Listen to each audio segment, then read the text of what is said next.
do some faces just look naturally balanced and attractive, while others feel kind of flat or tired? Even young people. The answer might lie in a bone most people have never heard of, the maxilla.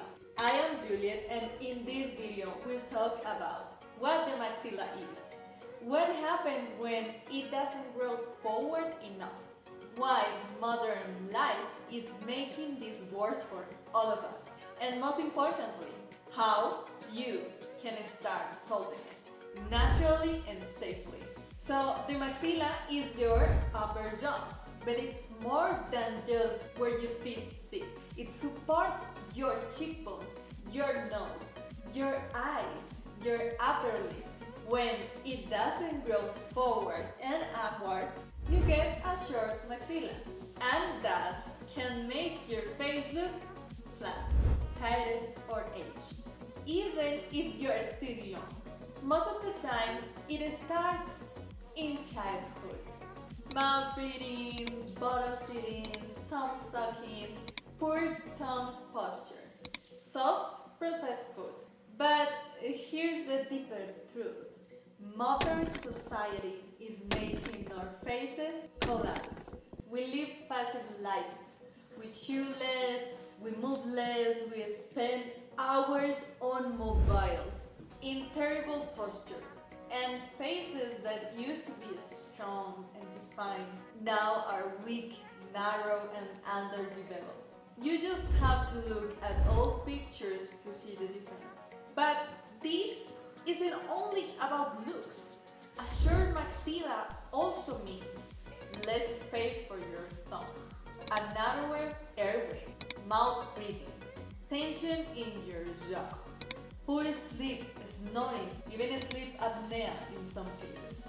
Here's how a short maxilla usually shows up: flat or saggy cheeks, dark cycles or tired eyes, a long space between your nose and upper lip, lips that lack support, a chin that sticks out only because the rest of the face is pulled back, and a smile that feels compressed. Now, compare that to a forward broad face, high cheekbones, bright lifted eyes, a mid-face that's full and lifted, full lips, and a wide, confident smile. People like David Gandhi, Leticia Casta, or young Danila Kozlovsky all have that wide forward maxilla. It's what gives them the 3D youthful structure. And yes, it's also what defines the triangle of beauty, which I explained in another video on the channel.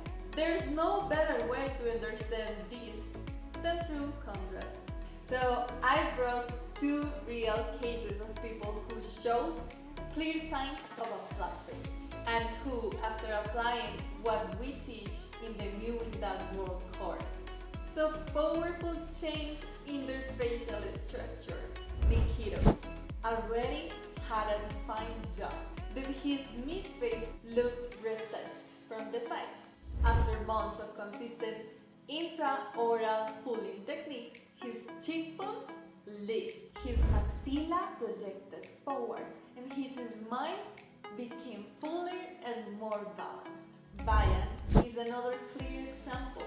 Her profile evolved from flat and soft to more structured and elevated.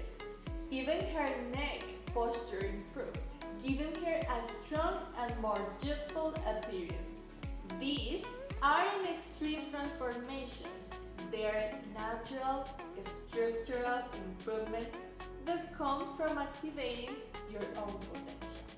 The best time for support proper growth is during childhood.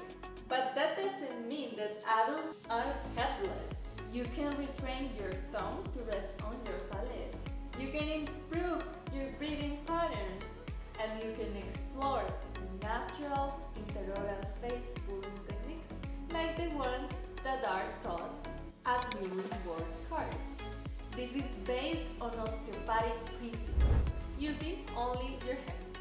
Your bones shape your face. That your habits shape your bones. Understanding the maxilla isn't about chasing perfection. It's about reclaiming your function, your presence, and your natural structure.